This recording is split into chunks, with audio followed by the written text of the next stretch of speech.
The previous speaker was remarkably apropos, because after 10 years in the corporate life, I woke up and say, my company doesn't get it, and I need to protest.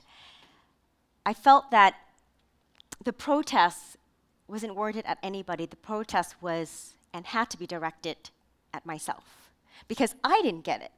Somehow, my principles didn't quite align with what the company was asking me to do, and we'll step back. I did 10 years of merchant acquisition and corporate development, and in merchant acquisition, sometimes you have to do disposition. And that includes a lot of disposing of assets, and sometimes that assets meant human resources.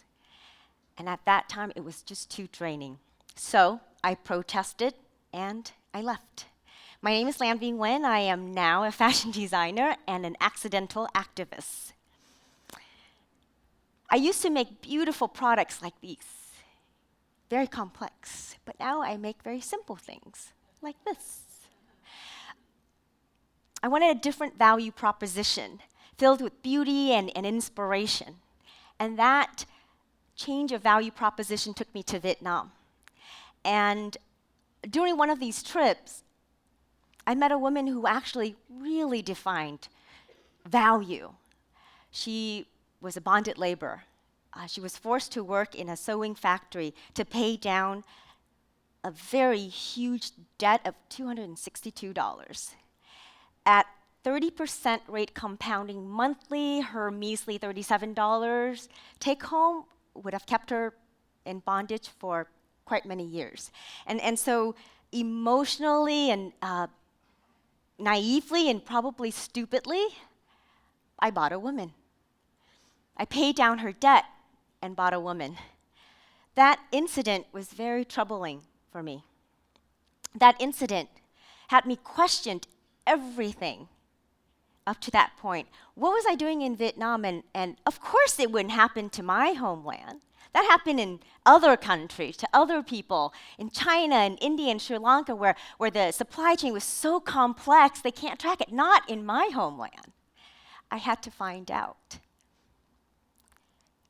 And so I did. I started to explore and go down this route to find out whether what I was doing was contributing to this problem, this global problem. So it turns out that in Asia, and Vietnam is no stranger, we employ in the industry, designers, creators, all of us, we employed something like 40 million children to work at factories, many of whom, and that's, by the way, is documented. World Bank thinks that it's somewhere at 100 children between the ages of 6 to 17 to work slavishly to make fun stuff for the US consumer market. And as long as the market demands cheap stuff, disposable stuff, seasonal stuff, there will always be opportunists to fulfill our demand. So most of the time, it turns out that a lot of the abuses come from denim factory. So next time you pick up your denim, you have to question, was your jeans made from a slave? Okay.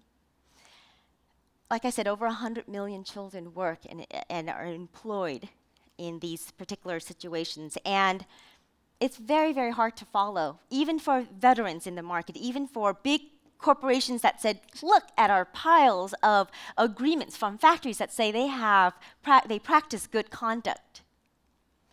Well, such good conducts actually come about with abuses that's very hard to find, sometimes not a fault of the corporations.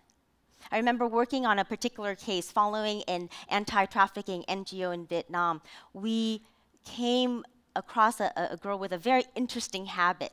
She, for whatever meals, she would ball up her meal and stuff it in her pocket. Right? If she had 2 pockets, she'll ball up 2 balls and put them in her pockets. And one day I was curious, I said, why do you do that? She goes, for emergencies. It turned out that this girl was sent to Malaysia to work in a sewing factory. While there, because she was young and cute, she was constantly raped. The factory had a good conduct agreement of some sort, but these incidents happened in the ladies' room, where it can't be tracked. So she was so frightened of this terrifying space that she would hold in, and one day she couldn't hold in anymore and had an accident. And they beat her and then sold her to become a domestic slave. When she was rescued, she was locked up for 4 days without food and barely any water. So to this day, she can't let go of her little emergency balls of food. Sometimes the experience is very emotional and very physical. Sometimes it's almost comical. These girls were punished. Okay, they were punished, and the managers thought it would be funny to tell them that next time they have to pay attention more. And it might be that their eyes were too narrow to see, so he would pin their eyelids open. Try that for an hour. It's ticklish. Do that for 10 hours, and you definitely will feel the pain and understand that fashion matters. It has impact. For some of these workers, the impact is very personal, is very emotional, and sometimes very violent. So I started down this journey because I wanted to know whether my home country had abuses. And in 2009, this was after many years of negotiating, 2009, they finally had funding to assess Vietnam, to assess the children working in Vietnam. They found that there were 1.3 million. And like I said, this is documented. I am sure that the layers of undocumented incidents do happen more often and unknown than we realize. So out of 103 million children, I knew of 10. I was introduced to 10 of these youngsters who were indebted, enslaved, bonded somehow. And I was introduced to them by my pattern maker. He also was working as a very well-respected professor at a design college right outside of Vietnam. And he says, listen, I'm a professor. If you help me with this, I'll get other professors to come get involved. Can we do something about it? Can you employ them? And I'm like, I'm not employing 14-year-old girls. But I have to step back and think, what are the consequences? So we reassessed, we looked at our business and found that yes, very possibly we can put aside some of my side of the profit to start something that will potentially help them get out of their track. But this time, it was not going to be the price of a turf and surf in New York. That would not be sustainable. We needed to provide a framework that can actually carry through whether I would be in the picture or not. And so Professor Tung and I sat down and said, well, what are the frameworks, right? We know that what compromises children, as the other speakers have talked about, were always poverty. Stricken poverty, lack of educations, lack of opportunities to be within a family or within some form of. Professor Tung was willing to provide that family unit with his professors and at the university. So we said, we're going to do this. Education is a must. Work skills, critical. Life skill, extremely critical. Because once these girls leave this safe unit, they have to know how to survive on their own. I think Wycliffe had demonstrated that with his own experience. So we formed Meshly, what was really sort of a communities of sort, right?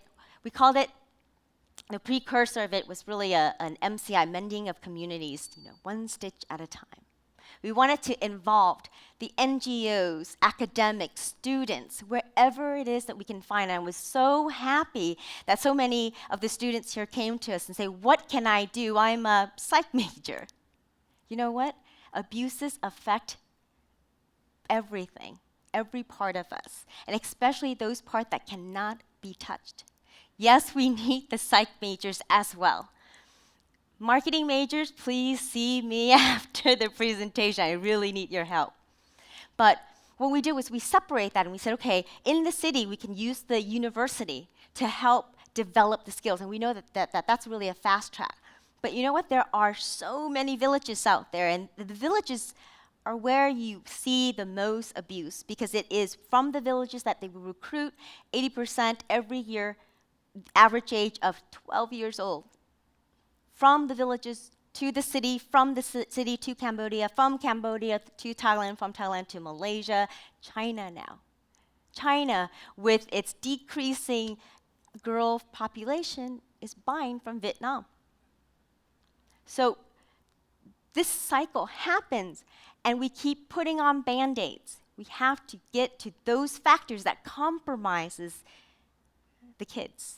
And again, it all comes down to poverty. So that dress, that product, whatever it is, have to have some value, some monetary value that they can say, I am worth this much. And so what we got is a dress. Nancy Krepp and Daniel commissioned me to make a beautiful wedding dress for their daughter, who had things like this, hand-painted, embroidered, beautiful work. Because we pulled people together, communities of artists and teachers and designers, people that were really excited about our message, people that had heart. Came up with these. By the way, when we first started, the idea of fashion was really different, right? The idea of fashion might have been a lot of sequins. So we had to tone down and edit. And in that process, we got students from FIT, student from Parson to say, how do we work this via Skype, via Yahoo chat? We use every possible way cheaply. And in the rural area, some of you had come to me and had a chance to see some of the work. These are jewelry. These are rubbish. These are what was industrial rubbish. Investors would come to Vietnam, say, I own this now, and I'm going to utilize the land, take what I can, and whatever's left is rubbish. So stone artisan and silversmith, we all came together as a community, and we said, what can we do with these rubbish and turn it into treasures? And I think some of you guys really liked it, so I'm very happy to see that. The black things right there, if you have a chance, like I say, come see me. They're onyx. And in the Western world, we only like pure black, beautiful onyx. These are considered imperfect. Imperfect because they have these beautiful inclusions of other materials in it. One looked like it captured a spirit. It looked like it captured something sad, something haunting. And it encapsulated in gorgeous ink black onyx. Of course, the best thing that we did was this. TEDxSanJoaquin allowed our group. We utilized a grass village, a bamboo village, a carpenter, 2 carpenters, a lacquer artist, a lacquered paint artist, and we came together and said, what can we do? By the way, with limitations of time, of logistics, and a very big monsoon. So we made it just in time for this annual monsoon. Right now, they're probably experiencing this. And we thank you, TEDxSanJoaquin, for giving us the opportunity to successfully deliver on their first exportation. And it wasn't a child, so. So we started with a dress. We started with an iconic dress. We believed that innovation actually using very, very, very basic thing, skills, labor, heart, right? The innovation is us organizing it differently. That's it. Instead of one village doing one thing here, one village using material, we innovatively got everybody together and said, I know that you have brownouts, but we'll schedule around that so you can get onto Skype. It's very hard to explain Skype to a 76-year-old bamboo farmer, but he got on Skype. our dress wanted to address poverty. We didn't do it at a macro level. We did it at a very personal, finite level. We did it by constructing commerce with creativity. We did it by being able to address such creativity based on the ability of each individual child, individual woman, of each individual artisan. And we addressed poor education. We came together and rally. And what's great is that we leverage on what's available given to us by the land. Whether it's bamboo, it's grass, it's silk, it's whatever it is. Our next step moving forward in the next 2 to 3 years, we want to be able to use rubbish and actually turn it into fiber. I think some of you were able to come by and take a look at our milk fabric. Or our next step is really to bring, hopefully in another year or so, fabric made from rubbish or thrown away lotus stamp. What we did was take a product that we know could be made. And we said, it's great, we embrace the idea, the wisdom that every man needs to be taught how to fish, but for God's sake, we're approaching 21st century, he needs a marketplace. I think all the speakers recognize that it's not about just giving anymore. In fact, so many times had organizations that come up and say, here, let me give you some guidance. I said, no, I'm trying to teach them to be self-reliant and independent. And there has to be some consequences of it. Sometimes we have to deal with the market consequence, but that's necessary, and that's part of the game. Steve Jobs asked us to live, desire, and create, knowing that there won't be tomorrow. Well, I implore you to live, desire, and create with accepting the limitations of time, accepting the limitations of resources. And when we do that, we create value to our customer, we create values for ourselves, and hopefully we create values for our humanity. Thank you.